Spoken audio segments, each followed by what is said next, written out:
Пазар – это прибрежный город на севере Турции, расположенный в непосредственной близости с Грузией. Поэтому среди населения можно встретить грузин. На английском мало кто говорит только турецкий или грузинский языки.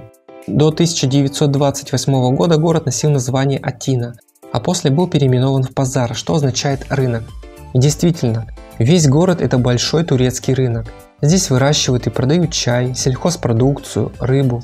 Особо развита легкая промышленность – это переработка чая. До 65% всей пахотной земли в городе заняты плантациями чая.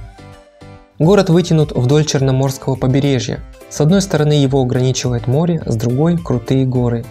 Сегодня Пазар – это торговый город и центр местной торговли чаем, но также и рыболовство здесь остается приоритетным направлением.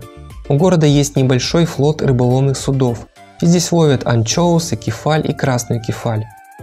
В городе есть и свои ремесленные мастерские. Местные жители плетут корзины и тканное полотно, все это делают своими руками. Так как город мусульманский, женщины покрывают головы. В общем, в городе интересно остаться примерно на 2-3 дня и отправиться путешествовать дальше по Черноморскому побережью или вглубь страны.